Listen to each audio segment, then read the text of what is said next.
Deb, old founding partner of RFS Advice, and just want to do a summary today for our online followers there on this week's radio show I did on 4CRB.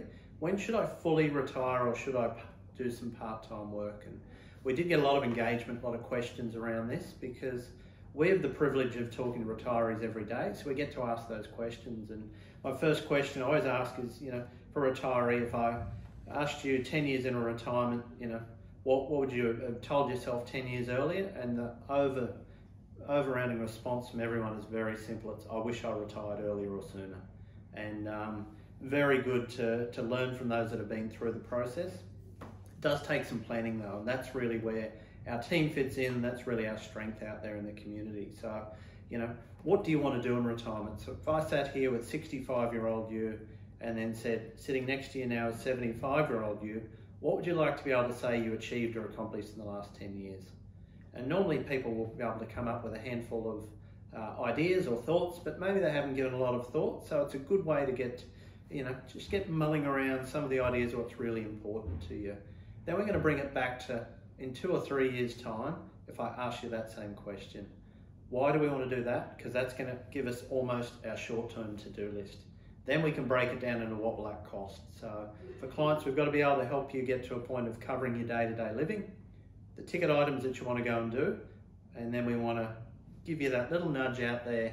And from our perspective, we've got our dream board, which is all of our clients' goals, dreams, and achievements that they've actually fulfilled. And that's the key. We want our clients to fulfill those, and we want to help them, and we want to celebrate with them, because those achievements they've been saving for a long period of time. And it's nice to have a celebration and enjoy that journey with them. How are we going to fund it? Try to keep this one down to about 2 minutes. Simple terms, I'll run through these really quickly. Superannuation, yeah, you've got a lump sum saved, but you've had a goal. You might have been to save to that $1 million mark.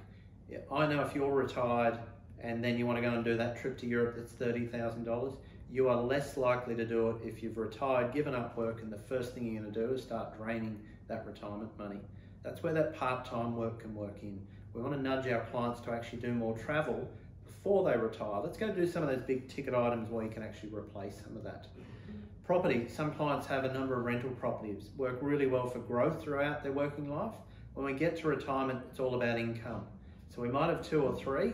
Maybe we do need to sell one of those because we've got other priorities we want to fund, and that allows us to go and do that. Just a consideration, we do get a lot of inquiry around that.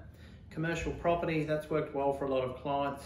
If you go to Sydney, Melbourne, even around the place, look at strip malls. There's a lot of empty shops, there's a lot of empty retail. Now somebody owns that and someone's not getting rent, and you don't want that to be you throughout retirement. It's very hard to sell one of those without a tenant on board. Family business. So family business is transitioning to the next generation. So from that perspective, clients will come in, got the business for sale, Troy, here's what I think I can get for it, how much can I afford to draw down in retirement? I'm probably going to go the other way and say, could the kids take over the business? Are they working in the business, and who's working in the business? Because a lot of the time, the kids that you've got and your grandkids actually rely on that family business. So we look at it a different way. Could they actually fund an income stream to you over a longer period of time? Gets rid of the whole issue, can the kids afford to buy me out? Got some great programs on that.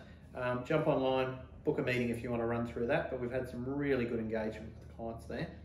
And working part-time. The key to that is getting you out to achieve those goals, getting you to spend that money, getting into good habits in early retirement.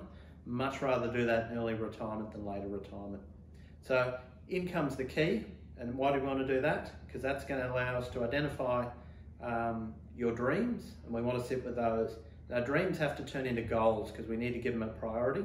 And then we're going to turn those goals into reality, and that's when they go off on our dream board and you've actually achieved them.